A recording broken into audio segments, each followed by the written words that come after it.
He said it so casually, like he was offering mercy. "Write me an apology, Olivia. Publicly. Then we can move on." The words hit harder than I expected.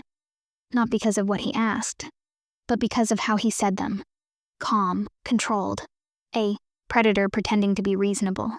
Everyone else in that boardroom froze, waiting for me to nod, to surrender. But I didn't. I sat there watching him, our CFO, Thomas Hale, reclining in his leather chair with that polished grin, the kind that doesn't reach the eyes. Behind him, the city glowed through glass walls, a skyline built on money and manipulation. And in that moment, I realized something. This wasn't about the report. It was about power. He wanted to break me. The woman who'd corrected his minor discrepancies. The one who dared to challenge his numbers. In front of the board. He couldn't stand that my data, my audit, had exposed holes in his merger analysis, so he flipped the story, made it look like I had miscalculated, that I had embarrassed him. Now he wanted a public apology, one that would stain my record forever.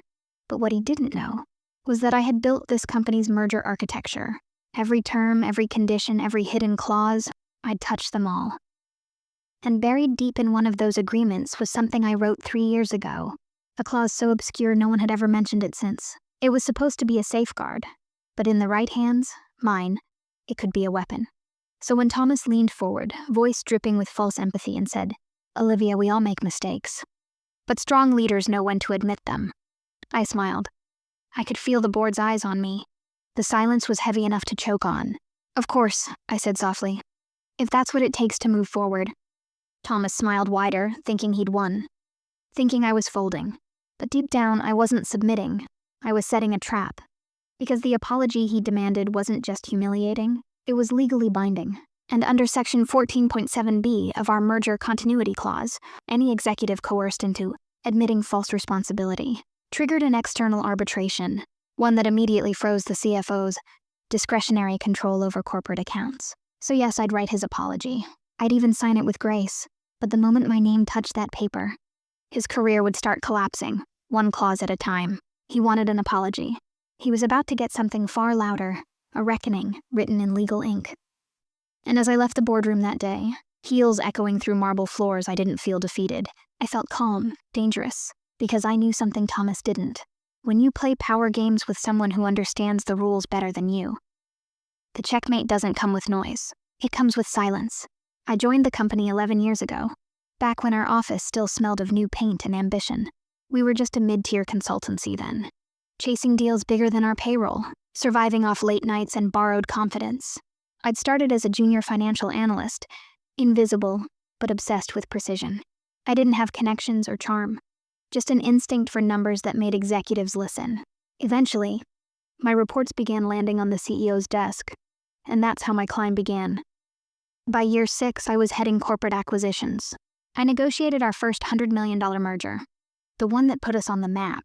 Every valuation, every indemnity clause, every termination trigger, I knew them all by heart. That's why the board trusted me. Until Thomas Hale arrived. Thomas came from a rival firm, wearing confidence like armor. He had that smooth kind of intelligence, the kind that didn't need to be right, just convincing. Within months, he had the CEO's ear, the board's respect, and the finance department's loyalty. At first, I admired him. He understood power in ways I didn't. How to wield it, how to hide it behind kindness. But admiration fades fast when manipulation replaces truth. It began with small disagreements, an inflated projection here, an overlooked loss there. When I questioned them, he'd smile and say, "That's why I like you, Olivia. You see what others don't." It sounded like praise, until he used those same corrections against me later. Then came the merger with Darrow Tech, a deal worth $358 million. I reviewed every document, every disclosure, and that's when I noticed something wrong. Thomas had approved goodwill valuations that overstated intangible assets by nearly $18 million. It wasn't an error. It was deliberate. Because that number justified the premium he'd promised investors. When I brought it up privately, he dismissed it with that same silky tone. Don't complicate what doesn't need to be complicated. But I knew what that meant. Keep quiet. Play along. So I did what I always do. I documented everything. Every email, every spreadsheet, every time-stamped note. And I stored it somewhere Thomas could never reach. For weeks, I waited for the fallout. Instead, he got bolder. He presented the final numbers to the board. smiling through my silence. When I stayed quiet, he must have assumed I'd submitted. He was wrong. I was waiting. Because men like Thomas don't destroy you in one move. They bleed you slowly. And the moment you react emotionally, you lose control. So when the day came that he accused me, publicly, of misreporting data, to justify my own department's budget, I didn't fight. Not yet. I simply watched the room fall silent as he performed his little scene, watched how he turned my integrity into his defense.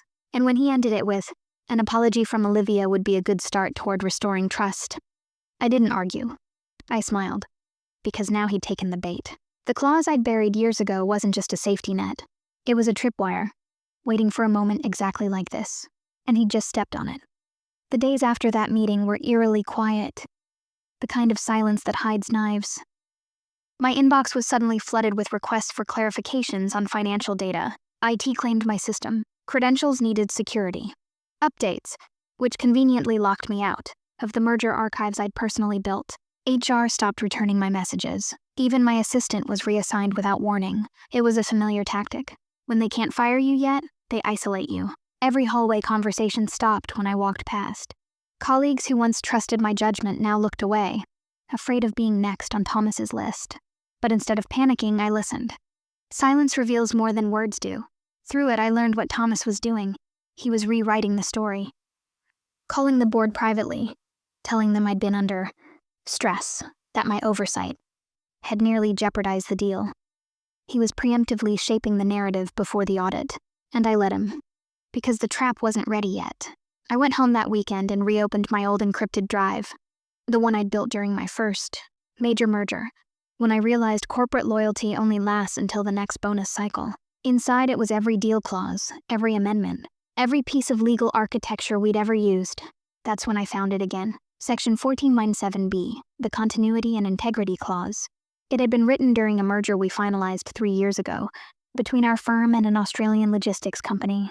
I'd crafted that clause to protect minority executives from being scapegoated during restructuring. But what made it powerful wasn't the protection, it was the trigger. If any senior executive was coerced into a written admission of fault tied to unverified allegations, it would automatically invoke third-party arbitration, overseen by the company's external auditors. And here's the twist. Those auditors weren't just outsiders. They were the same firm currently reviewing Thomas's $358 million Darrowtech merger, meaning if I gave him the apology he wanted, in writing, that clause would activate an external review, not of me, but of him. I sat there in my apartment that night, the city lights spilling through the window, heartbeat calm and steady. I had everything I needed: evidence, leverage, and patience. The only thing left was timing. Monday morning, Thomas sent a follow-up email. Olivia, I trust you've had time to reflect. The board expects your formal apology before Wednesday's strategy session. I typed back a single line. Understood. Draft in progress. He replied instantly, satisfied. He had no idea that I wasn't drafting an apology. I was writing a legal trigger. A single paragraph that would sound compliant but was constructed with precision. To meet every requirement of 14.7b, I reread it 5 times, ensuring every phrase aligned perfectly. It would look humble, graceful, but legally, it would say I was coerced under pressure to admit fault for unverified claims. And once my signature hit that paper, the clause would activate automatically, alerting the external auditors within 48 hours. By the time he realized what had happened, the investigation would already be beyond his control. He wanted submission. What he was getting was detonation. Wednesday morning arrived with the kind of polished stillness that only corporate offices know: cold marble floors, quiet clicks of heels, and smiles that hide daggers. I walked into the boardroom early, my written apology neatly printed and folded inside a plain white envelope. I'd used soft, apologetic language, the kind that sounds professional but says nothing of substance. The letter looked harmless, but legally it was a minefield. Thomas arrived late, of course. Power games were his favorite. He walked in, shaking hands, laughing too loud, pretending he hadn't spent the last week dismantling my reputation. "Morning, Olivia," he said smoothly. "I hope you brought what we discussed." I handed him the envelope, as requested. He took it with a smile so smug it almost shimmered. "See?" he said to the room. "This is what leadership looks like. Accountability." The CEO nodded approvingly. The board members exchanged looks of quiet relief. To them, this was closure. The tension dissolved. The company unified again. No one noticed the slight tremor in Thomas's hand as he unfolded the paper. He was savoring victory too early. He read it silently, lips curving in satisfaction. "Excellent," he said. "Thank you, Olivia. I appreciate your professionalism." Professionalism? That's what they call submission when it comes from someone they can't control. The meeting went on for another hour. All talk of forecasts and performance targets, but my mind was elsewhere, counting hours, not numbers. Because I knew the clock had started ticking the moment Thomas accepted that apology into the official record. Under the continuity clause, my acknowledgement combined with the coercion implied by his documented request automatically activated third-party arbitration within 2 business days. The auditors would receive a compliance flag from our legal server before the weekend. By the time the next board meeting came, Thomas would no longer be the one holding the leash. But I didn't celebrate, not yet. Corporate revenge isn't a cinematic explosion. It's quiet, a slow unraveling of control. That afternoon, as I left the building, my phone buzzed. A message from a colleague I still trusted in legal. "You didn't hear this from me, but Hale's been whispering about restructuring finance. You might be on his list." I smiled. Perfect timing. The next morning, HR called me in for a confidential discussion. The head of HR, polite but distant, informed me that due to trust concerns after the apology, the company was placing me on a short administrative leave. Thomas must have thought he'd neutralized me before I could retaliate. I packed my things calmly, leaving behind only one item, my access badge. It was symbolic, really, because while he thought he'd locked me out, the servers still carried my fingerprints. Every financial document I'd ever authorized bore my encrypted identifier, and buried within those documents were inconsistencies that led back, unmistakably, to his fraudulent merger numbers. By the time I walked out of the building, my leave email was already forwarded to the external audit firm through the automated trigger chain. They'd receive it along with the flagged apology letter, evidence of coercion, signed and time-stamped. For the first time in weeks, I felt free. Not victorious yet, but in motion. As I stood outside, watching the city pulse below, a strange calm washed over me, because Thomas thought this was the end of my career. But what he didn't realize was that I hadn't just signed an apology. I'd signed a warrant for his downfall. And the machine he controlled so perfectly, it was already turning against him. The first 48 hours after my suspension were silent, deliberately so. I didn't call anyone. I didn't explain myself. I just disappeared. In the corporate world, silence is a weapon. It makes people nervous. It breeds rumors faster than truth ever could. On the morning of the 3rd day, the first crack appeared. I got a message from a friend in compliance. External auditors are asking for full Darrowtech documentation. Hale looks unsettled. Good. That meant the clause had worked. The apology I'd written, the one Thomas forced me to sign, had triggered the automatic arbitration alert through our internal legal server. It had been designed as a safeguard against coercion, but no one ever thought it would actually be used, until now. By the end of the week, the external auditors had begun, reviewing all communication linked to the disputed reports, including Hale's own emails and the financial trail from the Darrow merger. And once they started digging, they would find everything. The inflated goodwill, the fabricated projections, the adjusted asset valuations, every single number he'd corrected. But that wasn't enough. I didn't just want him caught. I wanted him exposed. I reached out to one of our legal consultants, not the company's, mine. Her name was Rachel, an old classmate who now specialized in corporate arbitration. I sent her the apology, the email trail, and the original merger notes. She read it all in one night. Her reply was simple. "You just handed them a loaded gun.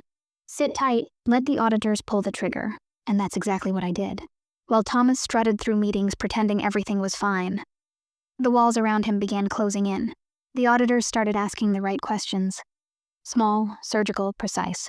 Questions only the guilty flinch at. Why were these goodwill figures revised post-acquisition? Who approved the adjusted valuation? Where is the original forecast model? Each question was a quiet blade. By week 2, whispers spread. People noticed he was leaving his office late, taking longer calls, closing his door during meetings. The CFO who once thrived on attention was now hiding from it. Meanwhile, I stayed invisible. I spent my days organizing a quiet portfolio, my personal insurance file. Every digital document I'd saved, every time-stamped spreadsheet, every internal memo linking Hale to the fraudulent numbers, all of it neatly archived, encrypted, and ready, not for blackmail, for protection. Because revenge isn't about rage, it's about control. On the 10th day, Rachel called. "They're expanding the scope," she said. "The board's risk committee has been informed. It's officially a compliance-level inquiry now." That was the moment I knew the tide had turned. I pictured Thomas in his office, trying to explain to the board why a simple apology had triggered a full external review. He must have realized too late that he'd forced my hand, literally. But I wasn't finished. I drafted one final document, a private memo addressed to the audit chair, summarizing my findings, attaching every proof, and closing it with one line. "I am available to cooperate fully, provided my record is cleared of all prior allegations. No threats, no emotion, just precision." That email went out at 9:42 a.m. on a Tuesday. By 4:00 p.m., I received an automated response. "Your cooperation is appreciated. You will be contacted for a confidential briefing." And that's when I knew the storm had broken. Thomas wanted an apology. He got an audit instead. And now, every move he made would be watched by the same people who once trusted him blindly. The man who demanded I bow in front of the board was about to learn what real accountability looks like. Written not in words, but in numbers. The call came on a Friday afternoon. The kind of hour when executives believe bad news won't travel as fast. "Olivia, the board has requested your presence Monday morning. Confidential session. Don't be late." It was short, almost robotic. But I could hear the tension behind the words. They weren't calling me in for punishment anymore. They needed clarity. That weekend I barely slept. Not from fear, from focus. I reviewed every document one last time, rehearsing each detail like a story I'd told 1,000 times. Because in corporate wars, victory doesn't belong to the loudest. It belongs to the most prepared. When Monday came, I walked into the boardroom wearing the same calm expression. I had the day Thomas demanded my apology. The air was heavy with something different now. Not arrogance, not dismissal. Tension. Thomas sat across the table, pale, eyes sunken. His usual confidence cracked around the edges. The board chair cleared his throat. "Ms. Carter, thank you for coming. We've concluded the external review. There are developments we'd like to discuss." I nodded silently. He continued. "The auditors found inconsistencies in the Darrowtech merger discrepancies, amounting to $18.3 million in goodwill inflation. The approval signatures point directly to finance." Thomas straightened in his chair. "With all due respect, those reports were reviewed by acquisitions before they reached my department. Olivia's—" "Stop." The chair's voice sliced through his defense. "The metadata tells a different story. Revisions were made post-submission, under your authorization code." For the first time, Thomas didn't speak. His jaw tightened, his fingers fidgeting against the table. The head of legal slid a folder toward me. "Your documents corroborate the auditor's findings. We also found your apology letter, the one Mr. Hale insisted you sign." He paused, then looked at Thomas. That letter triggered an automatic arbitration flag, which is how this entire investigation started. The silence that followed was surgical. You could feel it cutting through the room. Thomas turned to me slowly. "You set me up."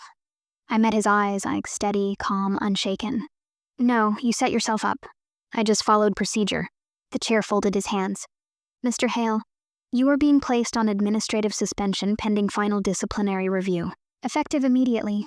Security entered quietly, almost respectfully. They didn't touch him, didn't rush him, just waited. Watching a man of power realize it was gone is something you never forget. The moment arrogance meets consequence. He stood, trying to salvage dignity, but the tremor in his hand betrayed him. "This is a mistake," he muttered. "You'll regret this." I didn't respond. I didn't need to. The board already knew the truth, that my so-called apology had been the match, and his ego had supplied the gasoline. When he finally left the room, the door closed behind him with a muted click. That sound, quiet, final, felt like justice. The chair leaned forward, voice softer now. "Olivia, we owe you an apology. This situation should never have escalated like it did." I exhaled slowly. "I'm not looking for apologies. I'm looking for integrity." He nodded, almost ashamed. "Consider your record cleared, and the board will be reviewing our internal governance structure. You've proven why that's necessary." As I left the building that day, The city felt different. Lighter, quieter, almost clean. For years, Thomas had played the game like he owned the rules, but in the end, it wasn't my revenge that destroyed him. It was his own arrogance, written in numbers, signed in ink, sealed by the clause he never thought to read. And as the elevator doors closed behind me, I realized something. Power doesn't belong to those who demand apologies. It belongs to those who write the terms. The following week, the company released a carefully worded internal memo. It didn't mention Thomas by name, but everyone knew. The words executive misconduct, breach of fiduciary duty, and ongoing compliance review were enough to paint the picture. Within 48 hours, his name was erased from the company website, his email deactivated. The man who once demanded an apology from me had become a ghost in his own empire. Meanwhile, my administrative leave was lifted. The same HR director who'd avoided my calls weeks earlier now greeted me with polished courtesy. "Welcome back, Ms. Carter," she said with a strained smile. "The board has reinstated your full access and offered to discuss your future role when you're ready." I didn't respond right away, because this wasn't about reclaiming a title. It was about reclaiming dignity. When I stepped back into my office, my real office, it looked smaller somehow. The same glass walls, same scent of expensive coffee, same desk that once symbolized everything I'd worked for. Yet now it felt different. I'd seen what lay beneath the surface, the politics, the masks, the rot. But there was also something else. The quiet satisfaction of survival. The finance department was unusually quiet that week. People avoided talking about Thomas, but their glances said enough. A few whispered, "Good for her," when they thought I couldn't hear. And yet victory felt strange. It wasn't euphoric, it was heavy. Because I hadn't just defeated a man. I dismantled a system that allowed him to thrive. The CEO called me in that Friday. He was composed, measured, almost apologetic. "Olivia," he began, "I want to thank you for handling this with restraint. What you did, staying calm, following process, it protected the company." I nodded. "I didn't do it to protect the company," I said quietly. "I did it because truth deserved space to breathe." He smiled faintly, unsure how to respond. "Regardless, the board would like to offer you the interim role of acting CFO while we restructure." I paused. For a moment, I almost laughed at the irony. The seat Thomas once used to humiliate others was now being offered to me, not out of ambition, but necessity. "I'll consider it," I replied. That evening, I walked out of the building and looked up at the skyline. The same city, the same concrete dreams, yet everything had shifted. Because power, I realized, doesn't corrupt by itself. It reveals. It shows who people are when they think no one can stop them. For Thomas, it revealed greed. For me, it revealed endurance. Days turned into weeks, and the audit report went public, quietly but decisively. The Darrow Tech merger was declared financially misrepresented, with Hale named as the responsible party. The company avoided legal disaster by self-reporting, which meant one thing. My clause didn't just save my career, it saved the firm. Ironically, the very clause he ignored became the foundation of our recovery. The irony wasn't lost on anyone. A month later, I accepted the board's offer, but not to be CFO. Instead, I created a new role, Chief Integrity Officer.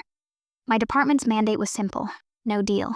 No number, no signature would go unchecked again. When the internal announcement went out, I received dozens of emails, some congratulatory, some cautious, but one stood out. It was unsigned, sent from a private address. Just 5 words. "You played the game well." No name, no trace, but I knew it was Thomas. I stared at the message for a long time, then deleted it without replying, because some wars aren't worth reopening once you've already won. That night, I closed my laptop, poured a glass of wine, and stood by the window. In the reflection, I saw not a survivor, but a strategist. Someone who'd learned the hardest truth of all.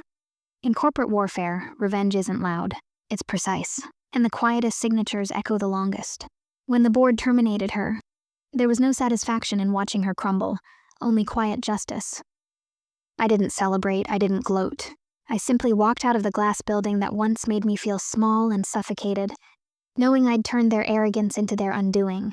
The clause I'd written wasn't just a legal trap. It was a reminder that fairness has its own language, and it always finds a way to speak. They taught me that loyalty means nothing in the wrong hands, but they also taught me something far greater. Silence, when timed right, can be the loudest revenge of all. This is Revenge Untold, where every betrayal meets its reckoning. Don't forget to subscribe.